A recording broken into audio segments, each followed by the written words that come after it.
Hello viewers, welcome to my YouTube channel Maths by Mudita, and today I will tell you about the formula of area of triangle in the chapter of coordinate geometry chapter 7. देखिए, area of triangle आपने अभी तक काफ़ी सारे triangles के area निकालने सीखे होंगे, बट उसमें आपको साइड्स गिवन होते थे। अगर आपको कभी किसी ट्राइंगल की वर्टिसेस गिवन हो और उस कंडीशन में अगर आपको एरिया निकालना हो तो आप एरिया कैसे निकालते हैं, तो इसके लिए आप कोऑर्डिनेट ज्योमेट्री चैप्टर के अंदर ये फॉर्मूला पढ़ेंगे और ये फॉर्मूला बहुत ही ईजी है। देखिए, मैं आपको ना इसको याद करने की एक ट्रिक बताऊंगी फॉर्मूले को याद करने की। तो सबसे पहले हम देख लेते हैं, जैसे हमने एक सपोज कि एक ट्राइंगल है ABC, इसके वर्टिसेस हमने ले लिए x1 y1, B के हो गए x2 y2 एंड C के आपके वर्टिसेस हो गए x3 y3। हम इन्हीं वर्टिसेस से फॉर्मूला बनाएंगे। तो फॉर्मूला आपका होता है हाफ, ये ब्रैकेट होते हैं। अब देखिए, x1 x2 और x3 आपके तीनों ही ब्रैकेट्स के बाहर है, राइट। x1 x2 x3 ये आपकी एक फर्स्ट ट्रिक मैंने शेयर की। अब देखो, आप जब काउंटिंग करते हो तो काउंटिंग में आपका होता है 1 2 3, इसी तरीके से काउंटिंग लिखते हैं ना। तो अगर मैंने यहाँ लिखा x1, 1 के बाद आपका आएगा देखिए 2 और 2 के बाद आपका आता है 3।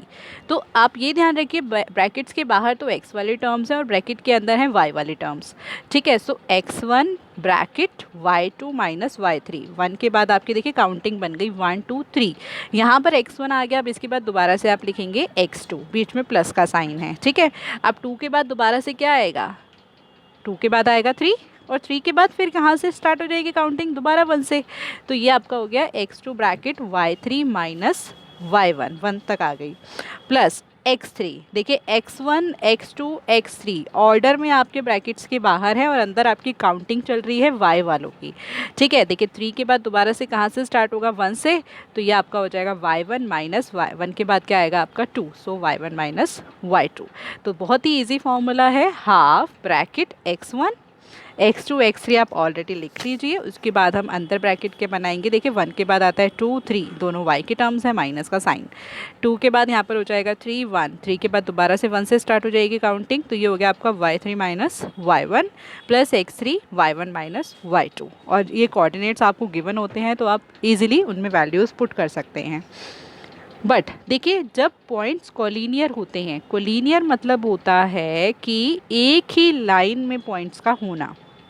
अगर आपको 3 पॉइंट्स गिवन हैं बट वो कोलिनियर है, कंडीशन दे दी that the points are collinear, ये तीनों पॉइंट्स कोलिनियर है मतलब एक लाइन में है। वो लाइन किसी भी तरीके की हो सकती है, सीधी, वर्टिकल, हॉरिजॉन्टल, डायगोनल, जैसे मर्जी हो सकती है। तो देखिए, जब भी पॉइंट्स कोलिनियर होंगे तो वो कभी भी ट्राइंगल फॉर्म नहीं करेंगे, क्योंकि ट्राइंगल के लिए कोई भी कोलिनियर लाइन नहीं होनी होती है। आप देख रहे हो ना, ये 3 पॉइंट्स भी कोलिनियर नहीं है। अगर कोलिनियर हो जाए तो वो लाइन बना देते, ना कि वो एक ट्राइंगल फॉर्म करते।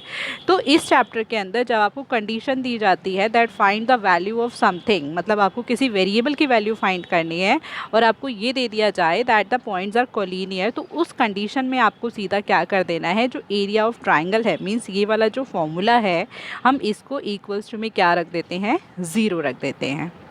ओके मतलब अगर पॉइंट्स कोलिनियर है, देखिए 2 तरीके की कोलिनियरिटी आपने देखी है इस चैप्टर में। एक के अंदर तो आपका है कि कोलिनियर में आपको ये प्रूफ करना होता है। 3 पॉइंट्स उसमें भी गिवन होते हैं जो आपने फर्स्ट एक्सरसाइज में किया है, बट उसमें आपको प्रूफ करना होता है कि कोलिनियर है या नहीं। तो उस कंडीशन में तो हम ये करते थे कि भाई A B plus B C is equal to A C, मतलब 2 साइड्स का सम तीसरे के इक्वल होगा। बट अगर आपको कोलिनियर क्वेश्चन में ऑलरेडी गिवन हो, मतलब ये गिवन है क्वेश्चन में कि कोलिनियर है पॉइंट्स और आपको किसी वेरिएबल की वैल्यू निकालनी है, that find the value of K X Y what it is, कोई भी वेरिएबल की वैल्यू निकालनी है, तो हम सीधा उसके अंदर एरिया ऑफ ट्राइंगल क्या रख देते हैं, 0 रख देते हैं। क्योंकि पॉइंट्स अगर कोलिनियर हैं तो वो कभी भी ट्राइंगल फॉर्म नहीं करेंगे।